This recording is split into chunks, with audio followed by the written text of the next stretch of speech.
La motivation, ce mot qui résonne comme un mantra dans notre société moderne. Un mot qui semble détenir la clé de tous nos désirs, de toutes nos ambitions. On en parle comme d'un élixir, une potion magique qui, une fois ingérée, nous propulse vers nos rêves les plus fous.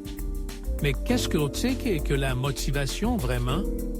Est-ce un feu sacré qui brûle en nous ou simplement une illusion, une chimère que l'on poursuit sans jamais vraiment l'attraper? Je me souviens de ces moments où je me suis levé le matin, le cœur lourd, l'esprit embrumé par le poids des attentes, des obligations. Je me suis souvent demandé, qu'est-ce qui me pousse à sortir du lit? Qu'est-ce qui me pousse à avancer, même lorsque tout semble s'opposer à moi? La motivation, c'est un peu comme un vent capricieux. Parfois, elle souffle avec force, nous emportant dans un tourbillon d'énergie et d'enthousiasme. D'autres fois, elle se retire, laissant place à une stagnation pesante, à une torpeur qui semble nous engluer dans le quotidien. Il y a des jours où je me lève, prêt à conquérir le monde, à réaliser des projets que j'ai mis de côté trop longtemps. Je me regarde dans le miroir et je vois un guerrier, un conquérant. Mais il y a aussi ces jours où je me sens comme un naufragé, perdu au milieu d'un océan de doutes et de peurs. La motivation, c'est cette danse entre l'ombre et la lumière, entre l'espoir et le désespoir.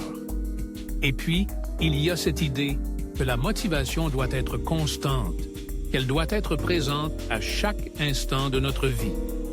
On nous dit souvent, sois motivé, sois déterminé. Mais la réalité est bien plus complexe.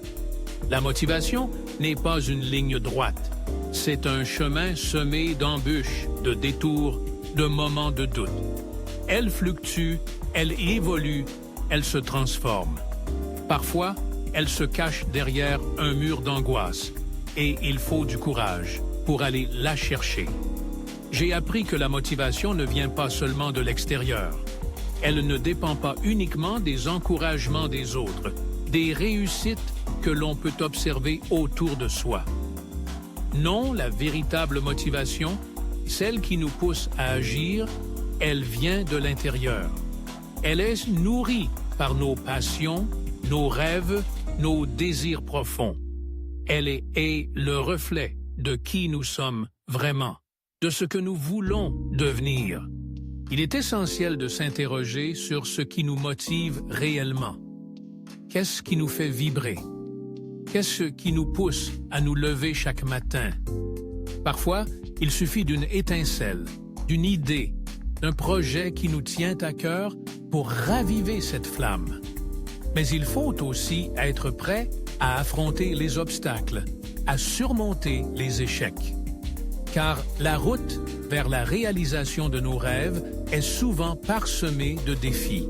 Il y a des moments où je me sens submergé par la peur de l'échec, par l'angoisse de ne pas être à la hauteur. C'est là que la motivation peut vaciller. Mais j'ai compris qu'il est crucial de transformer cette peur en force. Au lieu de laisser l'angoisse me paralyser, je choisis de l'utiliser comme un moteur. Chaque échec, chaque obstacle devient une leçon, une occasion d'apprendre et de grandir. La motivation, c'est aussi cette capacité à se relever après une chute, à se réinventer, à continuer d'avancer malgré les tempêtes. Il est également important de se rappeler que la motivation n'est pas un état permanent. Elle peut être influencée par notre environnement, par les personnes qui nous entourent. Les relations que nous entretenons peuvent soit nourrir notre motivation, soit l'étouffer. Entourez-vous de personnes qui vous inspirent, qui croient en vous, qui vous poussent à donner le meilleur de vous-même. Éloignez-vous de ceux qui drainent votre énergie, qui vous tirent vers le bas. La motivation, c'est aussi une question de discipline. Il ne suffit pas d'avoir des rêves, il faut aussi être prêt à travailler pour les réaliser. La passion peut nous emporter, mais sans discipline, elle peut rapidement s'éteindre. Il faut apprendre à se fixer des objectifs, à établir des routines, à avancer pas à pas. Chaque petite victoire compte, chaque progrès, aussi minime soit-il, est une étape vers la réalisation de nos aspirations. Et puis, il y a cette notion de gratitude.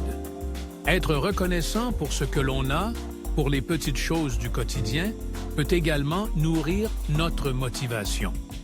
Parfois, il suffit de prendre un moment pour apprécier le chemin parcouru, pour célébrer nos réussites, même les plus modestes.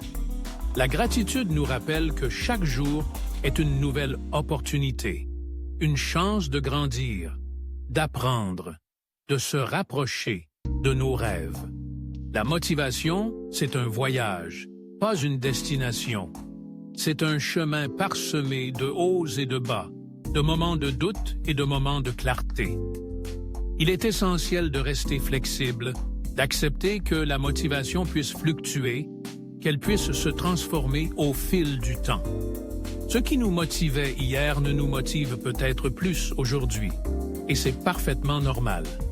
L'important, c'est de rester à l'écoute de soi, de ses besoins, de ses envies. Alors, comment faire pour cultiver cette motivation au quotidien? Comment faire en sorte qu'elle devienne une alliée plutôt qu'une ennemie? Peut-être en se reconnectant à nos passions, en nous entourant de personnes inspirantes, en célébrant nos petites victoires, en apprenant à transformer nos peurs en force. La motivation est là, en nous, prête à être réveillée. Il suffit parfois d'un petit coup de pouce, d'une étincelle, pour qu'elle se réveille et nous entraîne dans son sillage. Finalement, la motivation n'est pas une fin en soi, mais un moyen d'atteindre nos objectifs, de réaliser nos rêves. Elle est le moteur qui nous pousse à avancer, à explorer, à découvrir. Alors, prenons le temps de l'écouter, de la nourrir, de la cultiver. Car au fond, la motivation, c'est avant tout une question de choix. Le choix de croire en soi, le choix d'agir, le choix de ne jamais abandonner. Et c'est ce choix qui, jour après jour, nous rapproche un peu plus de la vie que nous désirons vraiment.